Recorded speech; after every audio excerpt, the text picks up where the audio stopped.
भारत जो है वो विविधताओं का देश है। विविधताओं से क्या मतलब है, हम लोग सुनते आ रहे हैं कि भारत में विविधताओं में एकता कहते हैं। तो ये विविधता है क्या? विविधता से मतलब है कि यहाँ पे अनेक प्रकार की भाषाएं बोली जाती हैं, विभिन्न प्रकार के त्योहार मनाए जाते हैं, भिन्न भिन्न प्रकार के धर्मों के लोग आपको मिलेंगे और उनके पहनावे भिन्न प्रकार के होते हैं, उनका भोजन भिन्न प्रकार का होता है, उन भोजन करने का, कपड़े पहनने का तरीका सबका अलग अलग होता है, उनकी बोली, उनकी भाषाएं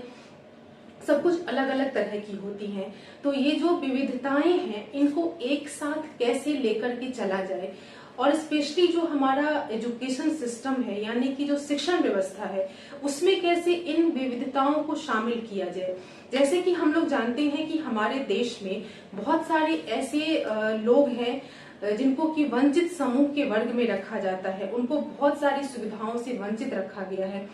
और यहाँ तक कि जो शिक्षा का क्षेत्र है जो कि हर एक नागरिक का मौलिक अधिकार कहा जाता है वो है, तो उससे भी उनको वंचित रखा जाता है। तो इसके लिए क्या ऐसी चीज होनी चाहिए कि वो सारे वर्ग एक साथ आकर के उस जो उनका अधिकार है उसको वो प्राप्त कर सके। तो इसके लिए एनईपी जो अभी हमारे देश में राष्ट्रीय शिक्षा नीति 2020 आई है, तो उसमें इसके बारे में क्या कहा गया है, जो वंचित समूह हैं उनके लिए क्या कहा गया है, तो उसको आज हम लोग जानेंगे अपने इस वीडियो में और उसको समझेंगे कि इसके लिए एनईपी ने क्या अपनी नीति दी है। तो चलिए, हेलो एवरीवन, कैसे हैं आप सब लोग? Welcome to my YouTube channel. I am doctor Manimala. तो आज हम लोग जिस टॉपिक पे बात करेंगे वो हमारा रहेगा, जैसे आप लोग यहाँ पे देख सकते हैं, यहाँ पे लिखा है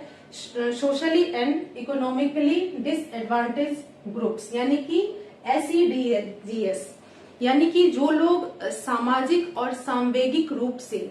वंचित वर्ग हैं। हमारे देश में बहुत सारे वर्ग ऐसे हैं जिनको कि सामाजिक और सांवेगिक रूप से वंचित रखा गया, ऐसे समूह हैं। तो उन बच्चों को, उनके जो बच्चे हैं, उस परिवार के जो बच्चे हैं, उनको कैसे शामिल किया जाए शिक्षा में, शिक्षा व्यवस्था में। एक ऐसा क्लासरूम हो कि उसमें हर वर्ग के बच्चे, वर्ग से मतलब है कि हर जो भी, चाहे उनकी सामाजिक स्थिति, आर्थिक स्थिति, उनकी जो भी जेंडर के आधार पे हो, लिंग के आधार पे जो भी उनकी स्थिति हो, लेकिन सभी बच्चे एक क्लासरूम में बैठ करके शिक्षा ले सके। तो इसके लिए एनईपी में क्या कहा गया है तो उसको हम लोग समझते हैं। तो चाहे वो सामाजिक रूप से हो, आर्थिक रूप से हो या फिर सांवेगिक रूप से हो, कोई भी जो वंचित वर्ग है उनको ऐसा नहीं महसूस नहीं होना चाहिए कि वो इस समाज का हिस्सा नहीं है। तो उनके लिए क्या सुविधाएं होनी चाहिए हमारी शिक्षा व्यवस्था में, तो उसके लिए एनईपी ने क्या कहा है तो उसको हम लोग समझेंगे। तो एनईपी में जो सामाजिक, आर्थिक रूप से या सांवेगिक रूप से जो वंचित वर्ग को एक साथ करने की बात की गई है, तो उसको जो डिसएडवांटेज ग्रुप है यानी कि जो वंचित समूह है उनको एक साथ एक क्लासरूम में शामिल करना, अर्थात इसका मतलब है कि समावेशी शिक्षा, इंक्लूसिव एजुकेशन की यहाँ पे बात हो रही है। हम ऐसा कह सकते हैं कि इससे हमारा तात्पर्य यह है कि समावेशी शिक्षा। समावेशी शिक्षा से क्या मतलब है? समावेशी शिक्षा से मतलब है कि ऐसी शिक्षा व्यवस्था, ऐसा जो हमारा क्लासरूम हो, ऐसी उसमें शिक्षण व्यवस्था हो जहाँ पे चाहे वो जाति के आधार पे हो, लिंग के आधार पे या फिर भाषा के आधार पे, बोली के आधार पे, किसी भी आधार पे भेदभाव ना किया जा सके। ऐसी क्लासरूम जिसमें कि हर प्रकार के, हर समूह के, हर क्षेत्र के बच्चे एक साथ बैठ करके अपनी शिक्षा को पूर्ण करें, तो उसको हम लोग समावेशी शिक्षा के नाम से जानते हैं। तो समावेशी शिक्षा में किस किस आधार पर समावेश किया जा सकता है और किस किस आधार पे जो हमारे समाज में उनको अलग रखा जाता है, वंचित रखा जाता है, तो उसको पहले हम लोग समझेंगे कि जिनको वंचित समूह जो है वंचित रखा जाता है किस आधार पे। उसमें सबसे पहला हमारा है जेंडर आइडेंटिटीज, यानी कि जो लिंग के आधार पे भेदभाव किया जाता है, चाहे वो मेल हो, फीमेल हो, ट्रांसजेंडर हो, उनमें भेदभाव नहीं होना चाहिए। उनको ऐसा ना लगे कि वो यहाँ पे इस क्लासरूम में, इस शिक्षण व्यवस्था में बैठ के अपनी पढ़ाई नहीं कर सकते हैं, चाहे वो मेल हो, फीमेल हो, ट्रांसजेंडर हो, सबके लिए ऐसी शिक्षण व्यवस्था हो कि वो उस क्लासरूम में बैठ के आराम से अपनी शिक्षा को पूर्ण कर सके। उनको ऐसा नहीं लगना चाहिए कि वो इस चीज से उनको अलग रखा जा रहा है। दूसरा है कि सोशियो कल्चरल आइडेंटिटी, यानी कि जो आपका सामाजिक सांस्कृतिक रूप से जिनको वंचित रखा जाता है, इसके आधार पर तो सामाजिक और सांस्कृतिक रूप से क्या है कि जैसे कि हम लोगों ने शुरू में ही समझा कि भारत जो है वो विविधताओं का देश है। यहाँ पे अनेक प्रकार की भाषाएं बोली जाती हैं, हर क्षेत्र में बहुत सारे यहाँ पे जो भारत के विभिन्न क्षेत्र हैं वहाँ की क्षेत्रीयता अलग है, उनकी भाषाएं अलग है, उनकी बोली अलग है, उनके त्योहार अलग हैं, उनकी बहुत सारी चीजें अलग हैं। तो उसके आधार पर उनको ये कहा जाता है कि नहीं, ये इसमें इस समूह में शामिल होने के लिए योग्य नहीं है। तो उस आधार पर भी इनको वंचित न रखा जाए, चाहे वो किसी भी क्षेत्र से आते हो, कोई भी भाषा बोलते हो, कोई भी बोली बोलते हो, उनका कोई भी त्योहार हो, कोई भी धर्म के हो, किसी भी जाति के हो,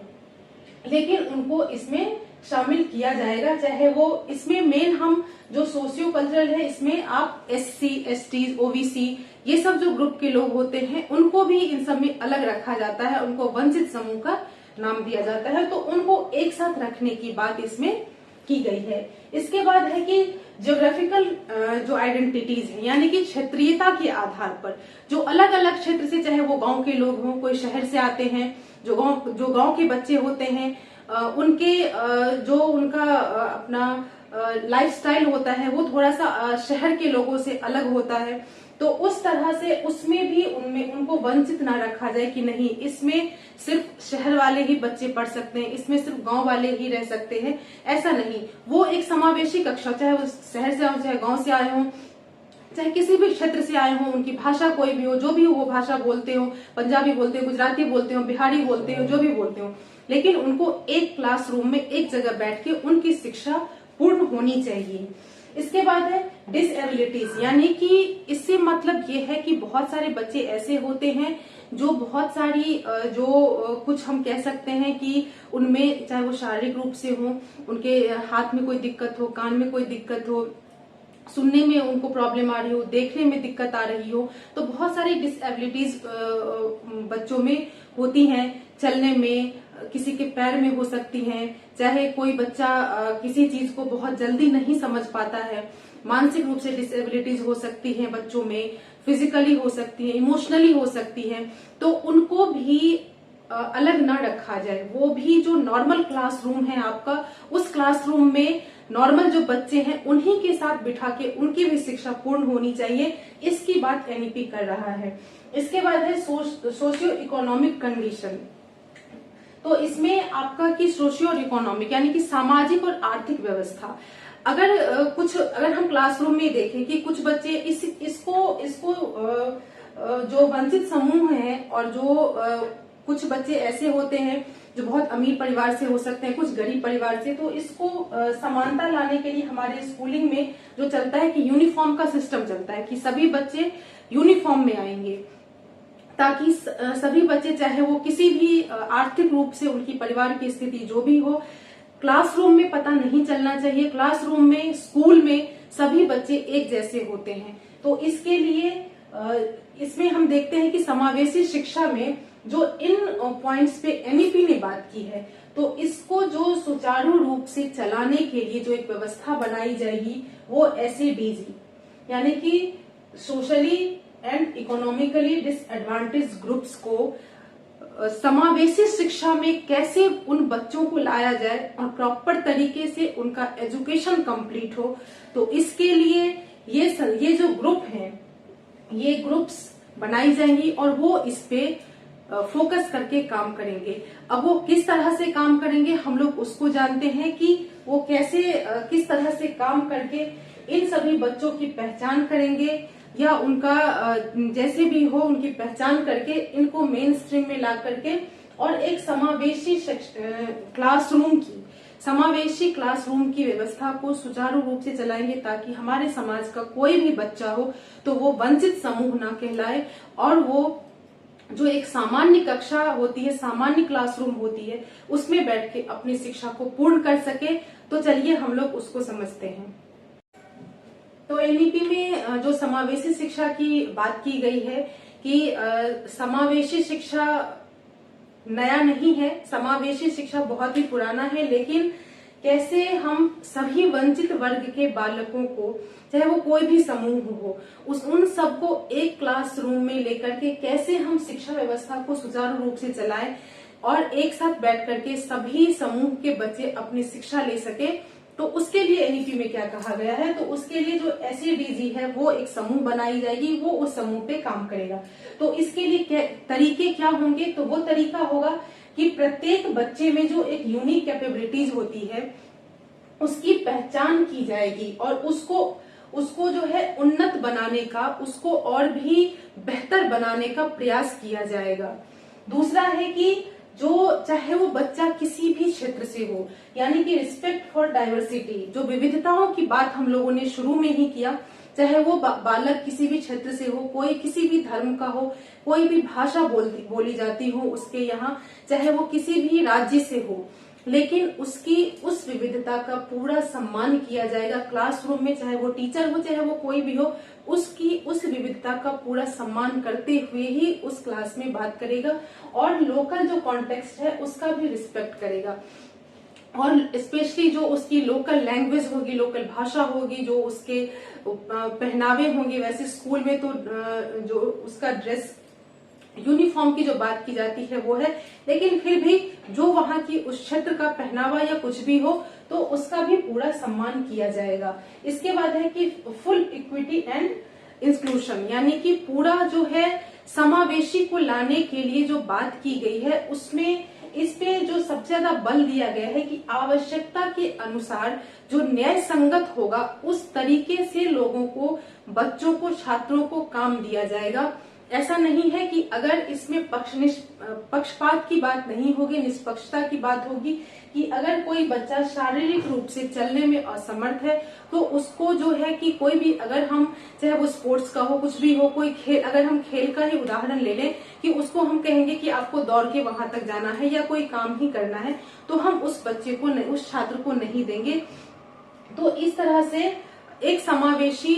जिस बच्चे से, जो बच्चा जिसमें समर्थ हो सके और जहाँ पे जिस चीज की आवश्यकता हो तो उस तरह के हमें कार्य करने की आवश्यकता है। और इस पे जो समूह काम करेगा वो हमारा एसईडीजी है। ये आपके लिए बहुत ज्यादा इम्पोर्टेंट है, इसको आपको याद रखना है कि जो समावेशी शिक्षा है, जो एनईपी में समावेशी शिक्षा की बात की गई है, तो उसके लिए जो ग्रुप काम करेगा वो क्या रहेगा, उसका क्या नाम है, तो वो SEDGS यानी कि SEDG ये काम करेगा। इसका फुल फॉर्म यहाँ पे दिया हुआ है, socially and economically disadvantage groups. तो ये जो ग्रुप है वो उस पे काम करेगी। हो सकता है कि आपके सीटेट में इस तरह के क्वेश्चन पूछे जा सकते हैं कि जो एनईपी में समावेशी शिक्षा की अवधारणा है तो उसके लिए क्या कहा गया है या उसके लिए कौन सा ग्रुप काम करेगा। हो सकता है कि आपको फुल फॉर्म ऑप्शन मिले, हो सकता है कि आपका ये शॉर्ट फॉर्म ऑप्शन मिले है, और क्या तरीके हो सकते हैं, इसका क्या तात्पर्य है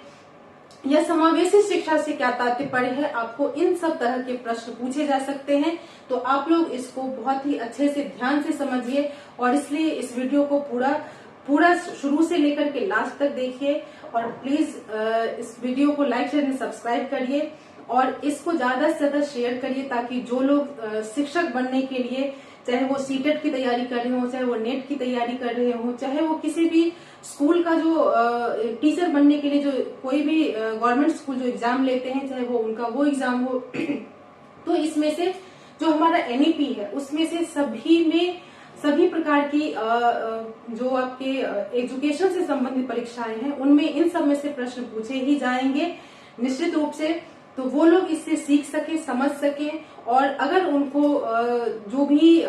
परीक्षा देते हैं तो उसमें वो इसका लाभ उठा सके। तो इसीलिए इस वीडियो को लाइक शेयर एंड सब्सक्राइब करिए। Thank you.